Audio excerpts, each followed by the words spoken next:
On termine cette série d'introductions sur les amplis opérationnels par un regard sur les tensions et courants de décalage. On va aussi parcourir une fiche technique typique d'ampli-up, question de localiser ce qui nous intéresse. Qu'est-ce qu'on a sur cette plaquette Hewlett-Packard? Eh bien, je vous donne en mille le condensateur électrolytique. Bidouilleur, salut! On a vu dans les 5 vidéos précédentes de cette série d'introduction à l'amplificateur opérationnel que l'ampli-up peut être considéré dans la grande majorité des applications comme une petite boîte noire parfaite, sans défaut. En autant que les alimentations rencontrent les besoins des entrées et de la sortie, l'ampli-up devrait fonctionner tel que planifié. On manipule les formules de gain, on construit le circuit et voilà, tout fonctionne correctement. Habituellement, bien sûr. Mais il y a en fait certaines applications pour lesquelles on doit se préoccuper de certaines imperfections de l'ampli-up réel. Si le gain du circuit est très élevé, par exemple, et où les tensions en jeu sont très faibles, il y a 2 paramètres que l'on doit considérer. Il s'agit de la tension de décalage en entrée et du courant de polarisation des entrées. Parlons d'abord de la tension de décalage en entrée. Regardons cet étage tampon dont l'entrée non inverseuse est mise à la masse. On pourrait s'attendre à ce que la sortie Vout de l'ampli-up soit exactement de 0 V CC. Mais ce n'est pas le cas, à cause de légères différences des imperfections sur le circuit d'entrée de l'amplificateur opérationnel. La tension de sortie n'est pas nulle quand les 2 entrées sont au même potentiel. Ce n'est pas énorme, mais il y a un décalage du circuit d'entrée qui produira un décalage en sortie. Et ce décalage de tension en entrée sera donc amplifié par une configuration à gain. Donc, plus le gain est élevé dans notre circuit, plus il faudra considérer cet effet. En anglais, on appelle ce décalage Input Offset Voltage. Si ce phénomène présente un inconvénient dans notre application, on peut le corriger en introduisant un déséquilibre de l'amplificateur à l'entrée, qui sera ajustable de l'extérieur, afin d'obtenir une tension nulle en sortie lorsque les 2 entrées sont placées au même potentiel, par exemple à la masse. Sur certains ampli-up, les constructeurs ont prévu la correction de cette imperfection en ajoutant un potentiomètre extérieur. Dans des situations critiques, on aura aussi comme objectif de choisir un ampli, donc un modèle d'amplificateur opérationnel qui a une spécification de tension de décalage la plus faible possible, car oui, il y a de grandes variations de tension de décalage disponibles sur le marché.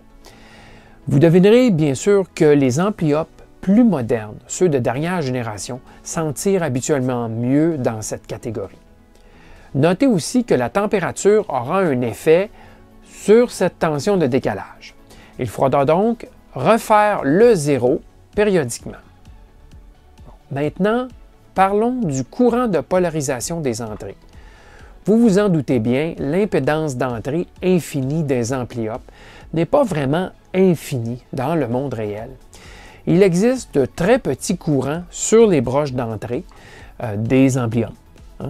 Ces courants permettent aux circuits internes d'entrée, donc faits de transistors, d'être polarisés et donc de bien fonctionner. Ces courants de polarisation pourraient créer un déséquilibre dans plusieurs configurations d'ampli-up. En anglais, on les appelle ces courants Input Bias Current. Prenez par exemple cette configuration de suiveur ou tampon avec résistance sur l'entrée non inverseuse connectée à la masse. On pourrait s'attendre à ce que la tension de sortie soit d'exactement 0 V, puisque le courant de l'entrée non inverseuse est théoriquement nul, 0. Mais non, un petit courant, que j'ai nommé ici IP+, de polarisation, passe à travers la résistance et produit une légère chute de tension à ces bornes. Il y aura donc décalage à la sortie et donc une tension pas tout à fait à 0 volts. Quoi faire pour compenser les décalages dus au courant de polarisation? Bien, simplement ajouter une résistance de même valeur sur l'entrée inverseuse aussi pour causer le même effet dû au courant IP- cette fois-ci. Notez que IP+ et IP- ne sont pas assurés d'être de même valeur. C'est cette différence de courant qu'on appellera le décalage de courant d'entrée. En anglais, Input Offset Current, un autre paramètre dans les fiches techniques. Mais ce décalage des courants d'entrée est habituellement beaucoup plus petit que les courants de polarisation des entrées eux-mêmes. Donc, on négligera ce décalage la plupart du temps. Maintenant, où fait-on la compensation dans une configuration inverseuse? Les courants de polarisation IP- et IP+ circuleront dans les deux entrées. Du fait de la présence de R1 et R2 sur l'entrée inverseuse, il se créera une chute de tension à leur borne à cause des courants de polarisation. Ce débalancement des tensions sera amplifié, bien sûr. Il causera un décalage à la sortie. Pour contrer ce débalancement, on peut ajouter une résistance équivalente sur l'entrée non inverseuse. La résistance équivalente, dans ce cas-ci, aura la valeur de RP égale R1 en parallèle avec R2. Ici, de 10K en parallèle avec 10K, soit 5K. Donc, en règle générale, pour minimiser l'influence des courants de polarisation, il faut placer des impédances identiques sur les deux entrées. Ceci est valide pour à peu près toutes les configurations. OK. Maintenant, comme promis dans les vidéos précédentes, on va regarder une fiche technique d'ampli opérationnel typique et on va localiser les paramètres les plus importants, ceux qui nous font choisir un tel modèle ou un tel autre modèle d'ampli. Parce que vous allez vous le constater, je n'ai fait qu'effleurer le sujet des paramètres d'AmpliOp.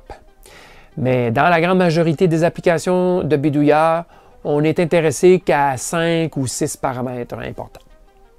Alors, les fiches techniques d'ampli opérationnel se ressemblent passablement dans leur format, c'est-à-dire qu'en page 1, habituellement, on va montrer les choses les plus importantes de l'ampli opérationnel. Dans le fond, on essaie de vous vendre cet ampli-là. Donc, on va vous dire les choses qui sont vraiment bonnes et on ne vous dira pas les choses qui sont moins bonnes. C'est habituellement comme ça.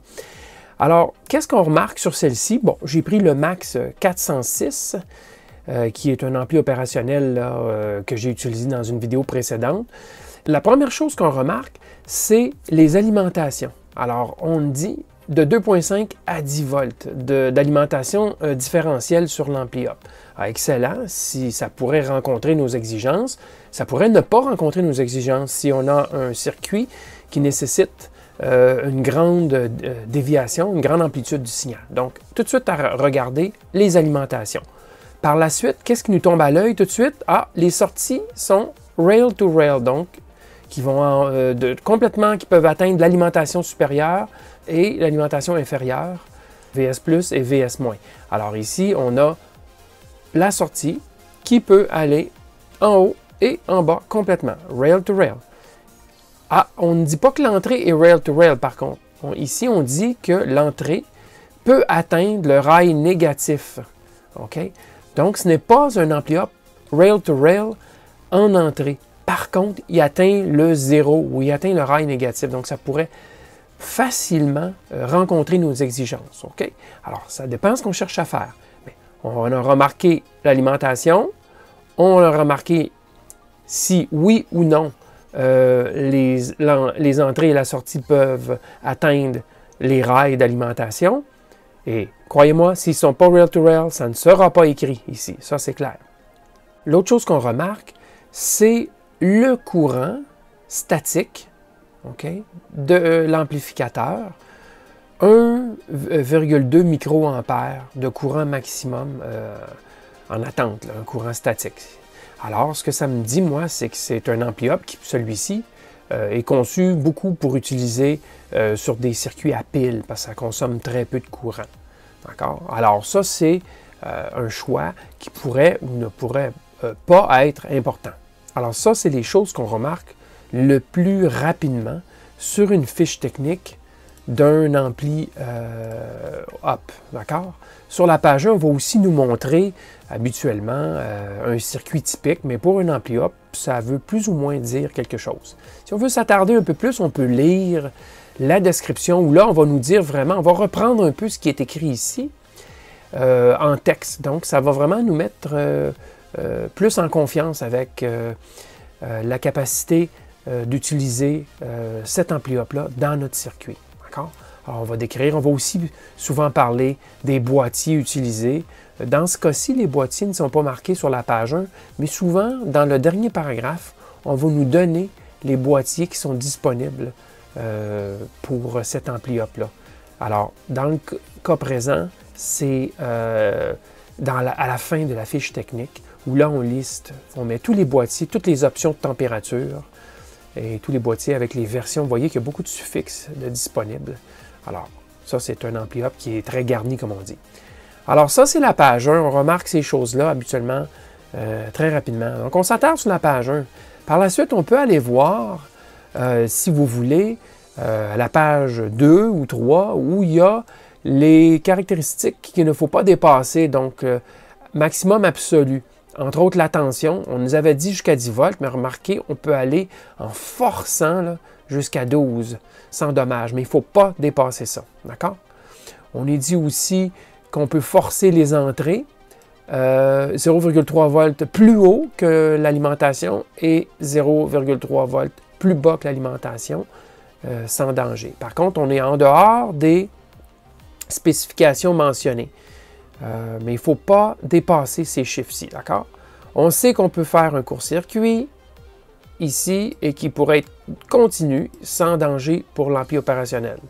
Et on nous dit aussi les courants maximum sur les broches d'entrée, ce qu'on n'atteindra jamais évidemment, mais le courant de la sortie, ça c'est important, 50 mA absolument maximum, d'accord? OK, alors maintenant, on peut regarder vite les différentes caractéristiques. Dans le fond, c'est ce qui a été dit sur la page 1, mais qui est repris plus en détail avec des vrais chiffres. Okay? La page 1, c'était vraiment un sommaire. Alors, on a notre tension de décalage en entrée, notre courant de polarisation des entrées. Alors ça, c'est des chiffres qui disent peu, à moins que vous commenciez à comparer avec d'autres amplis opérationnels. D'accord? Alors, si vous cherchez des amplis qui ont ces caractéristiques-là les meilleures possibles, vous allez comparer ces chiffres. Dans la grande majorité de nos applications, on n'a pas vraiment à regarder ces chiffres-là. D'accord? On parle ici du produit gain bande passante. On a vu ça dans la vidéo précédente. D'accord? Où on nous donne des chiffres. On s'aperçoit que ce n'est pas très élevé sur cet ampli-up-là. OK? Il y a des ampli-up qui vont beaucoup plus haut que ça. Donc, ça peut être, on peut dire, sa faiblesse dans le cas de la bande passante. Si on a un gain élevé, on n'aura pas une très grande bande passante visiblement avec cet ampli-up-là. On nous dit que les entrées peuvent atteindre, voyez-vous ici, on l'a, de l'entrée négative jusqu'à l'entrée positive, moins 1,1 volt. Alors, on disait qu'on pouvait atteindre le rail négatif, mais on ne nous disait pas qu'on pouvait atteindre le rail positif. Et là, vous voyez pourquoi. Il y a quand même un espace de 1,1 volt de zone morte qu'on ne peut pas atteindre près de la sortie positive. Donc, on revoit ici ce qui a été dit dans la page 1. D'accord? Alors, on nous dit l'amplitude maximale de la sortie. On nous donne ici deux paramètres que je n'ai pas décrits. La réjection du bruit des alimentations dans la sortie et la réjection en mode commun. Donc, deux signaux qui se présentent en même temps exactement sur les deux broches d'entrée vont être rejetés puisque c'est un ampli opérationnel qui amplifie la différence et non pas ce qui est en commun sur les deux broches. D'accord? Alors, si on continue, on est presque complété. On parle de slew rate, donc c'est le taux de rapidité avec lequel la sortie peut changer d'état, donc changer de tension. On nous dit dans ce cas-ci entre 5 et 20 volts par milliseconde. Donc 20 volts de variation de tension sur la sortie par milliseconde. On ne peut pas aller plus haut que ça. D'accord? Et on nous donne le courant de consommation de l'ampli opérationnel, de chaque ampli. Si c'est un boîtier avec 2 amplis ou 4 amplis, bien, ce chiffre-là sera multiplié par 2 ou 4. D'accord? On nous donne les courants normaux qu'on peut absorber sans problème sur la sortie. Donc, absorber ou produire. Et on nous dit la gamme d'opération de la tension, minimum 2,5 volts, maximum 10 volts. Alors, on a pas mal couvert les points ici. Il reste maintenant une autre section à regarder. Bien sûr, on nous fournit toutes sortes de courbes qu'on pourrait analyser pour des applications très spécifiques. Okay? Mais en temps normal, on ne s'y réfère pas trop si on ne fait que du petit bidouillage tranquille. Mais si on pousse des circuits d'ampli opérationnel plus à l'extrême, signaux très très faibles, gains très élevés ou bande passante très élevée, là on va s'y référer à ces graphiques. Okay? Alors, il y a même des courbes de réponse dans le temps. Donc on envoie des impulsions, puis là on regarde la sortie, comment est-ce qu'elle répond à des signaux. Okay? Ça, c'est une fiche technique qui est très complète, je peux vous le dire. On a la définition des broches d'entrée et sortie, d'accord? Et on a, après ça, des applications, c'est-à-dire de l'information sur les applications possibles, des exemples de circuits à utiliser, et ainsi de suite. Dans ce cas-ci, on voit bien que cet ampli-up a ce qu'il faut pour faire une compensation externe, donc pour annuler la tension de décalage en entrée. Alors, on l'a utilisé justement dans la vidéo de l'adaptateur million-mètre. Alors, cet ampli opérationnel a cette possibilité de mettre un potentiomètre d'ajustement. Alors, ce n'est pas tous les ampli-up qui ont ça, évidemment. Alors, on nous explique ceci. On nous parle de la bande passante. On nous parle de la stabilité de l'ampli opérationnel. Attention, certains amplis opérationnels pourraient, je dis bien pourraient, être instables lorsque le gain est unitaire. Donc, lorsqu'on a un gain de 1, il est possible que l'ampli soit instable. Alors, on nous décrit ces choses. Celui-ci, ce n'est pas le cas, je ne crois pas. D'accord? On nous dit, par exemple, de faire attention à la surcharge d'un ampli opérationnel. On nous parle des considérations d'alimentation, et ainsi de suite. On nous donne toutes sortes de circuits d'application. Donc, on pourrait utiliser cet ampli-up dans un circuit comme ceci, comme cela, etc. Et on a, comme je vous ai mentionné à la fin, la description de toutes les options. C'est bon. Avant de conclure sur les ampli-up, j'aimerais vous faire une suggestion de lecture sur le sujet des amplificateurs opérationnels. Vous pourrez bien sûr retrouver tout ce que j'ai couvert comme matériel sur plusieurs sites web, un peu de façon échevelée et fragmentée cependant. Mais il y a un livre en particulier que je vous recommande si vous lisez l'anglais. Je ne crois pas qu'il est traduit en français. Il s'agit de Op Amps for Everyone, donc les amplis opérationnels pour tous, de Ron Mancini chez Texas Instruments. Il a été d'abord publié en version papier, c'est ce que j'ai obtenu, mais révisé et réédité à quelques reprises. La dernière édition est disponible en format PDF au lien que je fournis dans la description de cette vidéo. Ce livre a été pour moi une révélation sur les ampli-up, bien plus que le temps que j'ai passé à étudier les ampli-up sur les bancs d'école. Je m'y réfère encore aujourd'hui régulièrement. Et oui. Eh bien voilà, ceci met fin à cette série d'introductions aux amplificateurs opérationnels. Il y a bien des choses que je n'ai pas couvertes dans cette série de vidéos, mais le but d'un tutoriel d'introduction est de faciliter votre compréhension pour débuter dans le domaine et aussi de vous donner le goût de pousser plus loin votre apprentissage lorsque ce sera nécessaire. Car l'info existe, il s'agit juste de la trouver. J'espère que vous avez apprécié mon approche. Aussi, bravo à ceux qui m'ont suivi jusqu'à la fin dans cette série. Donc, à la prochaine!